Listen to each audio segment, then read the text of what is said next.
please ahead because you set the platform for what I want to say. Open many of the threads that I want to put together. So I thought I'd start with a question. What does shift the power mean to me? To me, it is about understanding and truly seeing our world, the broader one, but also the world in which we work. The way it is, which means warts and all, and seeking solutions collectively.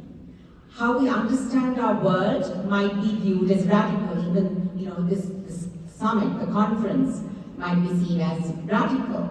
But in reality, how we make sense of the context in which we work, that is the development sector, philanthropy, it isn't radical at all. This conference isn't radical at all.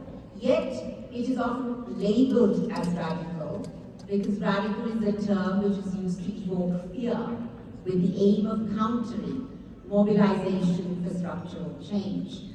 So what are these supposed radical understandings which drive our demands for change? That the philanthropy development sector is patriarchal, that it is driven by the foreign policy agendas of countries that provide aid, that a colonial mindset permeates the systems and processes through which grant making is done, that while claiming to dismantle power and privilege and power inequities, it also validates and reproduces them, externally in society, but also definitely within the sector. When these factors exist in any other context of society, we call it structural violence. That is a context in which discrimination, marginalization, and violence are embedded within the structures, systems, and processes. So my question to you is, why do we then not acknowledge that structural violence exists also within the development sector and within philanthropy?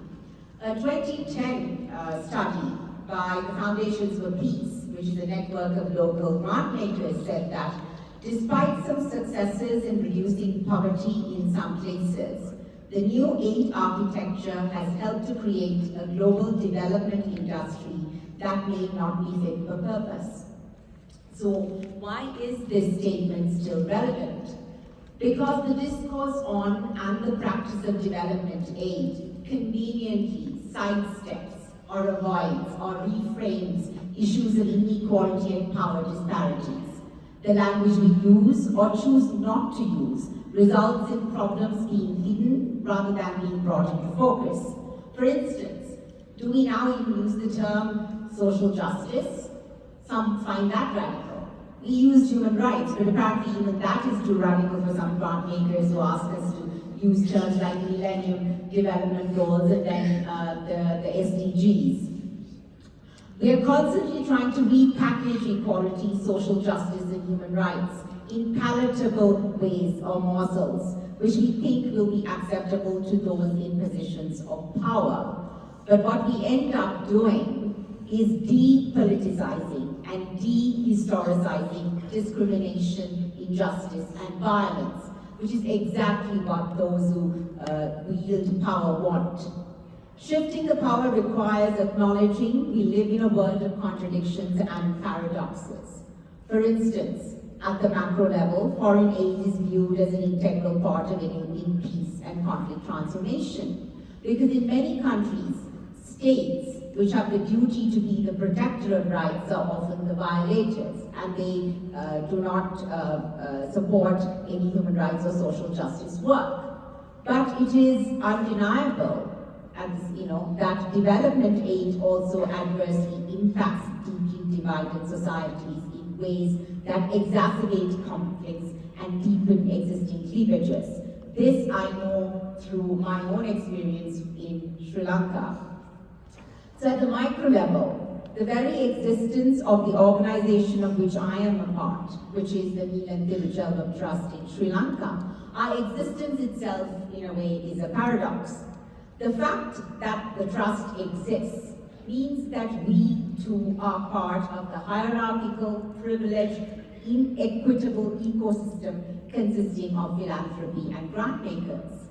Yet, our work in 20 years has shown that we have attempted, we've tried hard, to challenge the power inequities by recalibrating our relationships with our donors as well as those we support. So through this, we have been able to leverage our privilege to support efforts to challenge power inequities and interventions that challenge these power structures in our local context. So what is the world that we, or at least I think, those of us here, want? Well, I want a world in which philanthropy and development aid are not needed and do not exist. Now, this opinion might be considered once again radical or even naive. Naive also because this requires us to work ourselves out of a job. So how do we get there? The simple answer is we need to work ourselves, as I said, out of a job. This requires holding a mirror to ourselves. It means changing or disrupting the status quo. At the risk of sounding utopian, of which I've been accused of many times, particularly since the odds of achieving what I said, the odds aren't great right now, as a short-term goal, I will settle for creating conditions that address the power inequities in the sector. I will settle for not disempowering those we claim to assist and support. I will settle for checking our own privilege and, most importantly, acknowledging that we are also part of the problem and making a genuine effort to address that. So what do we need to do? We must realize that decolonizing grant making is applicable not only to the national-international relationship, but also the systems and processes within grant-making organizations, even indigenous ones like the organization I am part of. Because the foundation of foreign aid is built on power disparity, and this power disparity we see being reproduced at every layer.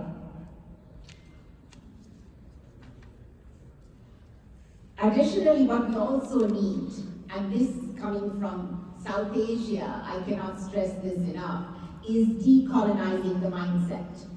Because in many societies, now for instance, as I said in South Asia, the feudal culture seeps into aspects of public life and institutions and civil society. We must strengthen nascent community groups, not merely by throwing money at the problem and expecting high burn rates, but by adapting our support to be responsive to their context and needs, which means also changing our practices. We must avoid corporatizing civil society and turning social movements into NGOs. We must invest in work that others are afraid or reluctant to support. International grant makers, particularly bilaterals and multilaterals, often enable authoritarian repressive states by only supporting the work that the state considers acceptable. They do this to maintain their presence. We even saw this during the worst of the armed conflict, when people were being carpet bombed.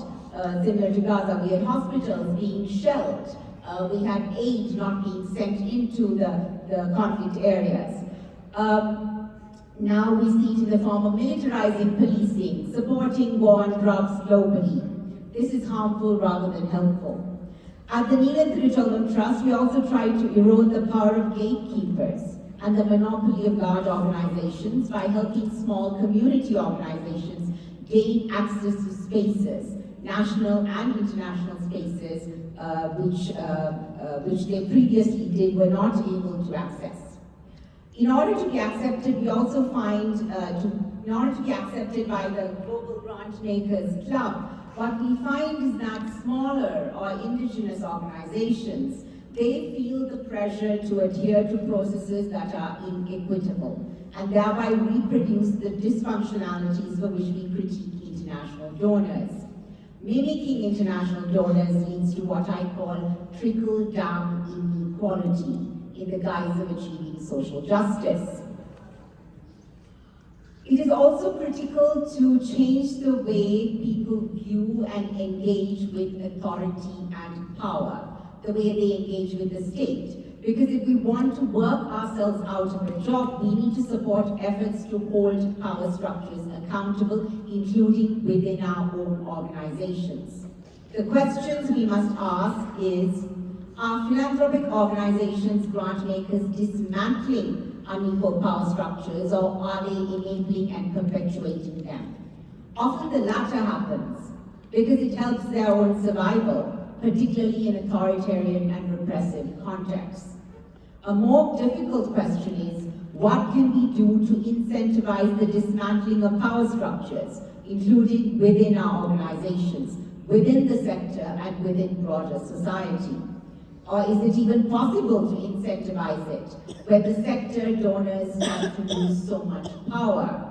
On a positive note, this summit is evidence we have begun the difficult and frustrating, sometimes probably painful, process of reimagining the world we inhabit. I leave you with this thought.